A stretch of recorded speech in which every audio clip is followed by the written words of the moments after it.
नमस्कार बंधुगण मु नरेन आपण शुणुंट आईमा कहानी हॉरर पॉडकास्ट। बंधुगण आज कहानी को जीवा पूर्व आपण को मु गोटे छोट रिक्वेस्ट करने को चाहूँचे। जदि आपण आम चैनल को नुआ आसी आम चैनल को एपर्यंत सब्सक्राइब करना तेज चैनल को सब्सक्राइब कर दिंतु। बंधुगण कहते जे अमावास्यार राति बहुत भयानक राति होता है। कहते राति जहाँ भी खराब शक्ति अच्छा माने भूत पिशाच डाहाणी इत्यादि से माने अधिकरू अधिक शक्तिशाली हो उठते। किंतु ए सब विषय मु जेतिकी जानिछे सबु आत्मा खराब नुहंते। आत्मा मानक मध्यरे भी भल आउ खराब थांते। आउ जो खराब आत्मा थांते तांको मध्यरे भी दुईटी प्रकार थाए। प्रथम जे कि आपन को सीधा सीधा आसी क्षति पहुंचाते आ द्वितीय से माने जो माने आपन को क्षति पहुंचेबा को तो चाहते किंतु तांको पाखरे एते शक्ति न थाए कि से आपन को क्षति पहुंचाई परिबे। आउ सेही बळी आत्मा माने आपन को भ्रमित करंते आउ डरेइबा को चेष्टा करंते। मु जो घटनाटी आपन को कहिबा को जाउछे ए घटनाटी मो सहित घटिथिया समय रे मु बोर्डिंग स्कूल रे पढुथिले। वर्ष 1993 रो थिला आ मु सेतबळे नवम श्रेणी रे पढुथिले। से समय रे बोधे हुए कोनोसी पर्व थिला जोंथिपाई कि आम स्कूल किछि दिन पे छुट्टी थिला। मु सेही दिन खरा बेले ही निज घर पे बाहरी आसिले। मु साथी बेसी किछि जिनस आनी नथिले। मो पाखरे गोटे कपड़ार थली थिला जोंथिरे कि मोर केवल 2 हळ कपड़ा थिला। सरकारी बस रे बसे मु आसी आम गाँ छकरे ओह्लाइले। मु जेतबळे अधा रास्ता रे थिले सेतबळे ही सूर्य अस्त हेबा आरंभ हो जायथिला। आ जेतबळे मु आम छकरे ओह्लाइले सेतबळको संपूर्ण अंधार होई सारिथिला। समय केते हेबो मते जणा नथिला कारण से समय रे मो पाखरे कोनोसी घड़ी नथिला। किंतु आम गाँ रे गोटे जिनस थिला जोंथिरे मु समय जानि पारुथिले। सेतबळे संध्या 7टार ही गाँर समस्त दुकान बंद हो जाउथिला। मु जेतबळे आम छकरे ओह्लाइले मु जानिली जे समय 7टार अधिका होई गलानी कारण सेठारे थिबा समस्त दुकान बजार बंद होई सारिथिला। छकरे ओह्लेवा परे मु सीधा आम गाँ आड़ को चलिले। छकरू आम गाँ प्राय 2 किलोमीटर बाट थिला। जेहेतु राति अधिका हो सारी तेणु कौनसी लोक मानक जीवा आसिबा भी नथिला जोंथिपाई मते 2 किलोमीटर चलिकी ही जिबार थिला।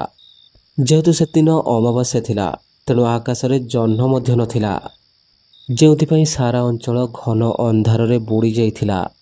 अंधार एते थिला जे मते रास्ता भी ठीक से देखा जाउ नथिला। दूर घर गुड़िकरू आसुथिबा आलोक को देखि मो अंडाली अंडाली आगो को बढ़ुथिले। ए किछि 20-25 मिनिट चलिबा परे मते मो आगरे किछि गोटे जिनस देखा जिबा को लागिला। से जहाँ भी थिला मोठारु किछि दूर रे थिला किंतु मु ताको एते अंधार रे भी स्पष्ट देखि पारुथिले। टिके आगो को गला परे मु देखिली जे से 2 जण झियो थिले और से माने रास्तार ठीक मझिरे छिड़ा होइथिले। देखिबाकू तो ठीक से माने मो सम बयसर ही थिले। मु सेमानकू किछि न कहि सेमानक आगो को चली गले। और ठीक सेती बेले सेमाने मते डाकिले आ कहिले आगो को जाओनी आगरे विपद अछि एठारु फेरी चली जाओ। तांको देखिबा परे मते टिके आश्चर्य लागिला कारण एते राति रे माने रास्ता मझिरे कोन करूछन्ते। सेमानक कथा सुनी मु किछि समय पे अटकी गले। मते लागिला हुए तो एमाने रास्ता भूली जाइछन्ते। सेथिपे मु सेमानक पाखकु जाई पछारिले आपण माने किए आउ केउ गाँर। सेमाने मो प्रश्नर कोनसे उत्तर देलेनी आ पुणी थरे सेई सेम कथा कहिले आगो को जाओनी आगरे विपद अछि एठारु फेरी जाओ। मु कहली ना मते आगो को जिबार अछि एई किछि दूर रे मो गाँ अछि आ मु रास्ता भी जानिछे। मु सेमानकु टिके भलो से देखिबा परे जानिले सेमाने जाळा भौणी अटन्ते कारण सेमानक चेहरा एका भड़ी थिला। मु तांको आउ थरे पछारिले राति बहुत हेलानी कौन तुमे माने घर को जीवनी तुमे माने निज घर को रास्ता भूली जाइन तो। यह परे भी से माने मो प्रश्नर कोनसी उत्तर देलेनी आ पुणी थरे सेई कथा कहिले एठारु फेरी जाओ आगो को जाओनी। एसबु शुणिबा परे मते टिके आश्चर्य लागिला। आ ठीक सही समय रे मते केउठो मांस पोड़ी जीवा भली दुर्गंध आसिला। मु ताको कथा को एते गुरुत्व न दे आगो को चलिबा को लागिले। मु किछि बाट आगो को जीवा परे कोन पई के जाने मते पछको बुली देखिबा को मन हैला। मु पछको बुली देखिबा को चाहू नथिले कारण तांकर से अजीब व्यवहार जोगो ମୁଁ ଟିକେ ଡରି ଯାଇଥିଲି। ହେଲେ କ'ଣ ପାଇଁ କେଜାଣି ମୁଁ ପଛକୁ ବୁଲିକି ଚାହିଁଲି। ମୁଁ ପଛକୁ ବୁଲିବାରୁ ଦେଖିଲି ଯେ ସେ 2 ଜଣ ଝିଅ ସେଠାରେ ନଥିଲେ। ସେମାନଙ୍କୁ ସେଠି ନ ଦେଖି ମୁଁ ସତରେ ବହୁତ ଡରିଗଲି ଆଉ ନିଜ ଗାଁ ଆଡ଼କୁ ବହୁତ ଜୋରରେ ଚାଲିବାକୁ ଲାଗିଲି। ଅଚାନକ ସେ ଚାଲୁଥିବା ସମୟରେ ମୁଁ ମୋ ନିଜ ଆଗରେ 3 ଜଣ ସ୍ତ୍ରୀ ଲୋକଙ୍କୁ ଦେଖିବାକୁ ପାଇଲି। ସେ 3 ଜଣ ସ୍ତ୍ରୀ ଲୋକ ରାସ୍ତାଟିକୁ ସମ୍ପୂର୍ଣ୍ଣ ଭାବରେ ଘେରିକି ଚାଲୁଥିଲେ। ସେ 3 ଜଣ ଧଳା ଶାଢ଼ୀ ପିନ୍ଧିଥିଲେ ଆଉ ସେ ଶାଢ଼ୀର କାନିଟି ତାଙ୍କ ମୁଣ୍ଡରେ ଓଢ଼ଣା ପରି ଦିଆ ହୋଇଥିଲା। ତାଙ୍କୁ ଦେଖିବା ପରେ ମୋ ଚାଲିବାର ଗତି ଟିକେ କମିଗଲା। ମୁଁ ଭାବିଲି ଏତେ ରାତିରେ ଇଏ ପୁଣି କିଏ? ଆଉ ସେମାନଙ୍କର ଚାଲିବାର ଗତି ମଧ୍ୟ ବହୁତ ଧୀର ଥିଲା। ଯେଉଁଠି ମୁଁ 4 ପାଦ ଆଗକୁ ବଢ଼ୁଥିଲି ସେ ସେଠାରେ ଗୋଟିଏ ପାଦ ହିଁ ଆଗକୁ ବଢ଼ୁଥିଲେ। ମୁଁ ତାଙ୍କ ପାଖରେ ପହଞ୍ଚିବା ପରେ ତାଙ୍କରି ଗତିରେ ହିଁ ଚାଲିବାକୁ ଲାଗିଲେ। ଆଉ ଚାଲୁଥିବା ସମୟରେ ମୁଁ ବାରମ୍ବାର ପଛକୁ ଦେଖୁଥିଲି, କାରଣ ମୋତେ ସେ ସମୟରେ ବହୁତ ଡର ଲାଗୁଥିଲା। ସେ ସମୟରେ ଗୋଟିଏ ଆଶ୍ଚର୍ଯ୍ୟର କଥା ଯାହା ମୁଁ ନୋଟିସ୍ କରୁଥିଲି ତାହା ଏହା ଥିଲା କି ରାତିର ଅନ୍ଧକାର ବହୁତ ଘନ ଥିଲା। ତାପରେ ବି ମୁଁ ସେମାନଙ୍କୁ ଭଲ ଭାବରେ ଦେଖିପାରୁଥିଲି। ଏସବୁ ଘଟଣା ଯାହା ମୋ ସହିତ ଘଟୁଥିଲା ସେସବୁ ପାଇଁ ମୁଁ ବହୁତ ଡରି ଯାଇଥିଲି। ମୁଁ ମନେ ମନେ ଏହା ଭାବି ସାରିଥିଲି ଯେ ଆଜି ମୋ ସହିତ କିଛି ନା କିଛି ଖରାପ ନିଶ୍ଚିତ ହେବ। ତାପରେ ମୁଁ ମୋ ନିଜ ଗତି ଆଗ ଭଳି କରି ନିଜ ଘର ଆଡ଼କୁ ଚାଲିବାକୁ ଲାଗିଲି।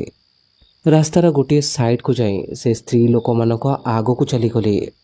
ଯେମିତି ମୁଁ ସେ ସ୍ତ୍ରୀ ଲୋକମାନଙ୍କ ଠାରୁ କିଛି ପାଦ ଆଗକୁ ବଢ଼ିଗଲି ସେମିତି ମୋତେ କୌଣସି ଏକ ସ୍ତ୍ରୀ ଲୋକର ଗୋଟିଏ ଧୀମା ହସ ଶୁଣିବାକୁ ମିଳିଲା। ସେ ହସ ଶୁଣିବା ପରେ ମୁଁ ଭାବିଲି କି ସ୍ତ୍ରୀ ଲୋକମାନେ ଆମ ଗାଁର ନୁହେଁ ତ। ମୁଁ ବୁଲି ପଡ଼ି ତାଙ୍କ ଆଡ଼କୁ ଦେଖିଲି। ତାଙ୍କୁ ଦେଖିବା ପରେ ମୁଁ ମୋ ଆଖିକୁ ବିଶ୍ୱାସ କରିପାରୁନଥିଲି। ସେ 3 ଜଣଙ୍କ ଚେହେରା ଠିକ୍ ଏକା ପରି ଥିଲା। ତାଙ୍କ ଚେହେରାରେ ତାଙ୍କ ଆଖି ପର୍ଯ୍ୟନ୍ତ ଲମ୍ବା ଗୋଟିଏ ହସ ଥିଲା।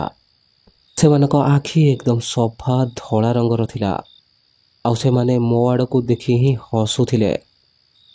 ଏସବୁ ଦେଖି ମୋ ଶରୀର ପୁରା ଶୂନ ପଡ଼ିଗଲା। ମୋ ଶରୀରର ସମସ୍ତ ଲୋମ ଏକା ସାଙ୍ଗରେ ଟାଙ୍କୁରି ଉଠିଲା। ସେମାନଙ୍କର ସେ ଭୟଙ୍କର ଚେହେରା ଦେଖି ମୁଁ ଗାଁ ଆଡ଼କୁ ଦୌଡ଼ିବାକୁ ଲାଗିଲି। ସେ ରାସ୍ତା କୁଆଡ଼କୁ ଯାଉଥିଲା ଆଉ ମୁଁ କୁଆଡ଼କୁ ଦୌଡ଼ୁଥିଲି ତାହା ମୋତେ କିଛି ବି ଜଣା ନଥିଲା। ସେତେବେଳେ ମୁଁ କେବଳ ମୋ ସାମ୍ନାରେ ଦେଖାଯାଉଥିବା ଗୋଟିଏ ଲାଇଟ୍ ଆଡ଼କୁ ହିଁ ଦୌଡ଼ୁଥିଲି। ମୁଁ ଦୌଡ଼ି ଦୌଡ଼ି ଧଇଁ ସଇଁ ହୋଇଗଲି। ତା ସତ୍ତ୍ୱେ ବି ମୁଁ ସେଠାରେ ନ ରହି ମୋ ନିଜ ସମସ୍ତ ବଳ ଖର୍ଚ୍ଚ କରି ପୁଣି ଥରେ ଦୌଡ଼ିବାକୁ ଲାଗିଲି। ସେହିପରି କିଛି ସମୟ ଦୌଡ଼ିବା ପରେ ମୁଁ ହଠାତ୍ ଗୋଟିଏ କୌଣସି ଜିନିଷକୁ ଝୁଣ୍ଟି ତଳେ ପଡ଼ିଗଲି। ମୋ ଗୋଡ଼ ଆଙ୍ଗୁଠି କେଉଁଠି ଗୋଟିଏ ବାଡ଼େଇ ହୋଇ ଫାଟି ଯାଇଥିଲା, ଯାହାଫଳରେ କି ମୋତେ ବହୁତ ଜୋରରେ ଯନ୍ତ୍ରଣା ହେଉଥିଲା। କିନ୍ତୁ ଯନ୍ତ୍ରଣାଠୁ ଅଧିକ ମୋ ମନରେ ଭୟ ଥିଲା। ଏମିତି ଦୌଡ଼ିବା ପରେ ମୋତେ ଲାଗିଲା କି ମୁଁ ସେ ସ୍ତ୍ରୀ ଲୋକମାନଙ୍କୁ ପଛରେ ଛାଡ଼ି ଦେଇଛି। ତଥାପି ତାହା ନିଶ୍ଚିତ କରିବା ପାଇଁ ମୁଁ ଥରେ ପଛକୁ ବୁଲି ଦେଖିଲି। ମୁଁ ଦେଖିଲି ଦୂର ଦୂର ପର୍ଯ୍ୟନ୍ତ ସେଠାରେ କେହି ବି ନଥିଲେ। ସେ ସମୟ ପର୍ଯ୍ୟନ୍ତ ମୋ ଗୋଡ଼ର ଯନ୍ତ୍ରଣା ବହୁତ ବଢ଼ିଯାଇଥିଲା। ତେଣୁ ମୋ ପାଖରେ ଥିବା କପଡ଼ା ଗଣ୍ଠିଲିରୁ ଖଣ୍ଡେ କପଡ଼ା ଚିରି ମୋ ଗୋଡ଼ରେ ବାନ୍ଧିଥିଲି। ଆଉ ସାମ୍ନାରୁ ଦେଖିବାରୁ ମୁଁ ଯାହା ଦେଖିଲି ମୋ ମୁଣ୍ଡ ଏକଦମ ସେ ବୁଲେଇ ଦେଲା। ମୋତେ ଲାଗିଲା ମୁଁ ଏଇଠି ହିଁ ବେହୋଶ ହୋଇଯିବି, କାରଣ ସେ 3 ଜଣ ସ୍ତ୍ରୀ ଲୋକ ମୋ ଆଗରେ ଥିଲେ ଆଉ ମୋ ଆଡ଼କୁ ହିଁ ଆସୁଥିଲେ। ଠିକ୍ ସେହି ଧଳା ଆଖି ଆଉ ଠିକ୍ ସେହି ଧଳା ପିନ୍ଧିଥିବା ଶାଢ଼ୀ ଆଉ ଠିକ୍ ସେହି ଭୟଙ୍କର ହସ ସହିତ ତାଙ୍କୁ ମୋ ଆଡ଼କୁ ଆସୁଥିବାର ଦେଖି ମୁଁ ଉଠି ପୁଣି ଥରେ ଦୌଡ଼ିବାକୁ ଲାଗିଲି। ଏବେ ମୁଁ ଆଗଠାରୁ ବି ବହୁତ ଜୋରରେ ଦୌଡ଼ୁଥିଲି। ଆଗରେ ଟିକେ ଦୂରରେ ଗୋଟେ ଜଳୁଥିବା ନିଆଁ ମୋତେ ଦେଖାଗଲା। ମୋତେ ଲାଗିଲା ସେଠି କେହି ନା କେହି ମୋତେ ସାହାଯ୍ୟ ପାଇଁ ମିଳିଯିବ। ଆଉ ସେଇ ଆଶାରେ ମୁଁ କେବଳ ସେଇ ଆଡ଼କୁ ଦୌଡ଼ିବାକୁ ଲାଗିଲି। ସେ ନିଆଁର ଟିକେ ପାଖରେ ପହଞ୍ଚିବା ପରେ ମୁଁ ଜାଣିଲି ନାହିଁ ସେଠାରେ କୌଣସି ଘର ଥିଲା, ନା ସେଠି କୌଣସି ନିଆଁ ଜଳୁଥିଲା। ସେଇଟା ଗୋଟିଏ ମଶାଣି ଥିଲା ଆଉ ସେ ଜଳୁଥିବା ଜିନିଷଟି ଗୋଟିଏ ଚିତା ଥିଲା। ଅଜାଣତରେ ମୁଁ ଯେଉଁ ରାସ୍ତାରେ ଦୌଡ଼ୁଥିଲି ସେ ରାସ୍ତାଟି ଆମ ଗାଁ ମଶାଣିର ଥିଲା। ଏସବୁ ଦେଖିଲା ପରେ ମୁଁ ବହୁତ ଜୋରରେ କାନ୍ଦିବାକୁ ଲାଗିଲି। ଆଉ ଠିକ୍ ସେହି ସମୟରେ ମୋତେ ସେ ସ୍ତ୍ରୀ ଲୋକମାନଙ୍କର ହସ ଶୁଣିବାକୁ ମିଳିଲା, ଯେମିତି ମୁଁ ତାଙ୍କ ଜାଲରେ ଫସି ସାରିଥିଲି। ଆଉ ଠିକ୍ ସେହି ସମୟରେ କିଛି ଦୂରରେ ସେ ଝିଅ 2 ଜଣ ମୋତେ ଝାପ୍ସା ଆଲୋକ ପରି ଦେଖାଗଲେ। ମୁଁ ସେମାନଙ୍କୁ ଦେଖି ତାଙ୍କ ପାଖକୁ ଦୌଡ଼ିବାକୁ ଲାଗିଲି। ସେମାନଙ୍କ ପାଖରେ ପହଞ୍ଚିବା ପରେ ସେମାନେ ମୋତେ କହିଲେ, ଆମେ ତୁମକୁ କହିଥିଲୁ ରାସ୍ତାରେ ଆସନି, ରାସ୍ତାରେ ବିପଦ ଅଛି। ତାଙ୍କୁ କିଛି କହିବା ପାଇଁ ବି ମୁଁ ସାହସ ଯୋଗାଡ଼ କରିପାରୁନଥିଲି। ମୁଁ ସେତେବେଳକୁ ଏତେ ଡରି ଯାଇଥିଲି ଯେ ମୁଁ କିଛି କହିବା ବଦଳରେ ମୋର କେବଳ ଓଠ ଗୁଡ଼ିକ ଥରଥର ହୋଇ ଥରୁଥିଲା ଆଉ ମୋ ଆଖିରୁ ଲୁହ ବହି ଚାଲିଥିଲା। ମୁଁ ଝାଳରେ ସମ୍ପୂର୍ଣ୍ଣ ଭାବରେ ଭିଜି ସାରିଥିଲି। ଆମ ଗୋଡ଼ର ଯନ୍ତ୍ରଣା ବହୁତ ବଢ଼ି ସାରିଥିଲା। ହଠାତ୍ ସେ ଦୁଇ ଜଣ ମୋ ଆଡ଼କୁ ହାତ ବଢ଼ାଇଲେ ଆଉ କହିଲେ, ଚାଲ ଆମ ସହିତ। ଜଣା ନଥିଲା ସେ ଝିଅ ଦୁଇ ଜଣ କିଏ ଥିଲେ, କିନ୍ତୁ କ'ଣ ପାଇଁ କେଜାଣି ତାଙ୍କ କଥା ଉପରେ ମୋତେ ବିଶ୍ୱାସ ହେବାକୁ ଲାଗିଲା। ମୁଁ କିଛି ନ ଭାବି ସେମାନଙ୍କ ପଛରେ ଯିବାକୁ ଲାଗିଲି। ସେ ଦୁଇ ଜଣ ବହୁତ ଜୋରରେ ଆଗକୁ ଚାଲି ଯାଉଥିଲେ। ସେମାନେ ଚାଲୁନଥିଲେ, ଏମିତି ଲାଗୁଥିଲା ଯେମିତି ସେମାନେ ପବନରେ ଉଡ଼ୁଛନ୍ତି। ବହୁତ କିଛି ବାଟ ସେମାନେ ମୋ ସହିତ ଆଗକୁ ଆସିବା ପରେ ହଠାତ୍ କୁଆଡ଼େ ଗାୟବ ହୋଇଗଲେ। ମୁଁ ପୁଣି ଥରେ ଡରି ଯାଇ ସେଇଠି ଅଟକିଗଲି। କିନ୍ତୁ ଯେତେବେଳେ ମୁଁ ମୋ ଆଗକୁ ଦେଖିଲି, ବହୁତ ସାରା ଘରୁ ଲାଇଟ୍ ଆସୁଥିବାର ମୁଁ ଦେଖିଲି। ମାନେ ମୁଁ ମୋ ଗାଁ ପାଖରେ ପହଞ୍ଚି ସାରିଥିଲି।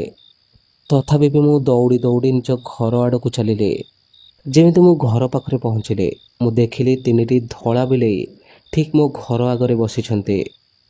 ଆଉ ସେମାନେ ମୋତେ ଦେଖି ଗୋଟିଏ ଅଜୀବ ଆୱାଜରେ କାନ୍ଦିବାକୁ ଲାଗିଲେ। ସେମାନଙ୍କ ଆୱାଜ ଠିକ୍ ସେମିତି ଥିଲା ଯେମିତି କୌଣସି ମଲା ଲୋକ ପାଇଁ କେହି କାନ୍ଦେ। ମୋ ହାଲତ ବହୁତ ଖରାପ ହୋଇଗଲା। ମୋତେ ସେ 3ଟି ବିଲେଇ ମଧ୍ୟରେ ମୋତେ ସେ 3ଟି ଡାହାଣୀ ଦେଖାଯିବାକୁ ଲାଗିଲେ। ଘରେ କାହାକୁ ଡାକିଲା ଭଳି ବଳ ବି ମୋ ଦେହରେ ନଥିଲା। କିନ୍ତୁ ମୋ ଭାଗ୍ୟ ସେତେବେଳେ ମୋ ସାଥ ଦେଲା। ଆଉ ଠିକ୍ ସେହି ସମୟରେ ବାପା ଗୋଟିଏ ବାଡ଼ି ଧରି ଘରୁ ବାହାରକୁ ଚାଲି ଆସିଲେ ଆଉ ସେ ବିଲେଇମାନଙ୍କୁ ବାଡ଼େଇ ଘଉଡ଼େଇବାକୁ ଲାଗିଲେ। ଏକରେ ତ ଅମାବାସ୍ୟାର ରାତି, ତା ଉପରେ ଏମାନେ ଆସି ଆମ ଘର ଆଗରେ କାନ୍ଦୁଛନ୍ତି। ବାପାଙ୍କର ବାଡ଼ି ଦେଖି ସେ ବିଲେଇମାନେ ଇଆଡ଼େ ସିଆଡ଼େ ଚାଲିଗଲେ। ଆଉ ସେତେବେଳେ ବାପାଙ୍କ ଧ୍ୟାନ ମୋ ଉପରକୁ ଗଲା। ମୋ ହାଲତ ଦେଖି ସେ ମୋ ପାଖକୁ ଦୌଡ଼ି ଚାଲି ଆସିଲେ। କ'ଣ ହେଲା ତୋର? ତୁ ଏଠି ଏମିତି କାହିଁ ଠିଆ ହେଇଛୁ? ସେ ମୋତେ ଛୁଇଁକି ଦେଖିଲେ, କହିଲେ, ତୁ ଏତେ ଥରୁଛୁ କ'ଣ ପାଇଁ? ସେ ଯେମିତି ମୋତେ ଛୁଇଁଛନ୍ତି ମୁଁ ବେହୋସ ହୋଇ ତଳେ ପଡ଼ିଗଲି। ସେତେବେଳେ ମୋ ଶରୀର ଏମିତି ହୋଇଗଲା ଯେମିତି କୌଣସି ବାତମରା ରୋଗୀର ହୋଇଯାଇଥାଏ। ଆଉ ତା ସହିତ ମୁଁ ବେହୋସ ହୋଇଗଲି। 3 ଦିନ ପରେ ମୋତେ ଠିକ୍ ସେ ହୋସ୍ ଆସିଲା। ସେ 3 ଦିନ ଭିତରେ ମୋତେ ଯେତେବେଳେ ବି ହୋସ୍ ଆସୁଥିଲା, ମୁଁ ଗୋଟିଏ ବାତମରା ରୋଗୀ ପରି ଛାଟିପିଟି ହେଉଥିଲି ଆଉ ଇଆଡ଼ୁ ସିଆଡ଼ୁ କପୁଥିଲି। ଏହା ଦେଖି ବାବା ଜାଣିଗଲେ କି ଏହା କୌଣସି ରୋଗ ନୁହେଁ, ଏହା ଉପରେ କୌଣସି ଆତ୍ମାର ପ୍ରଭାବ ଅଛି। କାରଣ ଯେଉଁଦିନ ମୁଁ ଘରକୁ ଆସୁଥିଲି ସେଦିନ ଅମାବାସ୍ୟାର ରାତି ଥିଲା। ମୁଁ ଠିକ୍ ସେ ହୋସ୍କୁ ଆସିବା ପରେ ବାପାଙ୍କୁ ସବୁ କଥା କହିଲି ଆଉ ସେ ବିଷୟରେ ପଚାରିଲି ମଧ୍ୟ। କିନ୍ତୁ ବାପାଙ୍କୁ ସେମିତି କିଛି ଜଣା ନଥିଲା। ତେବେ ବନ୍ଧୁଗଣ, ଇଏ ଥିଲା ଆଜିର କାହାଣୀ। କ'ଣ ଆପଣଙ୍କ ସହିତ ବି ଏମିତି କିଛି ଘଟଣା ଘଟିଛି? ଯଦି ଆପଣଙ୍କ ପାଖରେ ବି ଏମିତି କିଛି କାହାଣୀ ଅଛି ତ ତାହା ଆପଣ ଆମ ସହିତ ସେୟାର କରିପାରିବେ। ଏହି ଭିଡ଼ିଓର ଡିସ୍କ୍ରିପ୍ସନରେ ମୁଁ ମୋ ଇନଷ୍ଟାଗ୍ରାମର ଆଇଡି ଦେଇ ରଖିଛି। ଯଦି ଆପଣଙ୍କ ପାଖରେ ବି ଏମିତି କିଛି କାହାଣୀ ଅଛି ତେବେ ମୋ ସହିତ ନିଶ୍ଚୟ ସେୟାର କରିବେ।